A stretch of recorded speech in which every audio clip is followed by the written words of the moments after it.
Former Vice President Kamala Harris calling State Rep Nicole Collier to share words of comfort. When you're in those rooms and it feels like you're the only one there, we are all in that room with you. It comes as Representative Collier, along with colleagues, have been live streaming the, quote, slumber party for democracy. On the House floor, it's 6:17 a.m. How was your night on the House floor? It's cold. It's real cold. Collier spent the night on the House floor, and that's where she says she intends to stay. I'm literally locked in the chamber. They said I can go to my office now or back to the floor. That's all I have authority to do. Or I could be released into the custody of DPS. The move follows House Speaker Dustin Burrow's announcement on Monday that the quorum-breaking legislators weren't allowed to leave the chambers until signing a document, promising they'll be present when the House reconvenes on Wednesday morning. For those still absent, civil arrest warrants remain in force.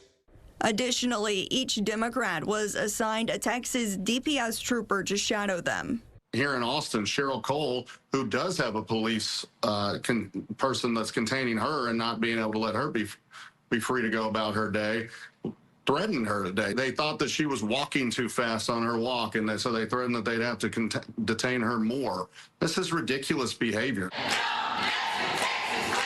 A handful of fellow lawmakers, about 5 women, took a stand in solidarity with Collier on Tuesday afternoon by tearing up the piece of paper they signed on Monday. We are outraged with the constant surveillance that has been placed upon us.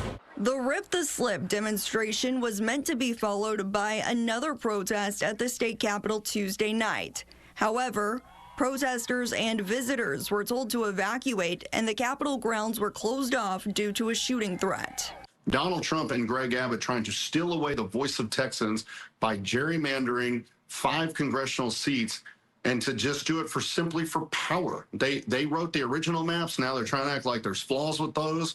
All of this is in response to Republican lawmakers' mid-decade decision to redraw the state's congressional districts. When you look at California, Illinois, Massachusetts, New York, they've squeezed out all Republicans they can possibly squeeze out.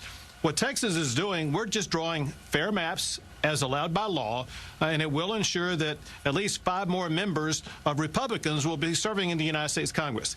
Meanwhile, California Governor Gavin Newsom is ready to retaliate over our state lawmakers' plans. On Friday, Newsom released new voter maps for California, which would bolster the Democratic Party with 5 additional seats. The fact of the matter is they are incapable of achieving what he wants to achieve out there because it's going to require a constitutional amendment. And a poll came out showing that 2/3 of his own state residents are against what Gavin Newsom is proposing. But Texas, on the other hand, doesn't have any of these same hurdles to jump through. The U.S. Supreme Court, as we've already talked in many, many hours, Rucho, says a jurisdiction may engage in constitutional political gerrymandering.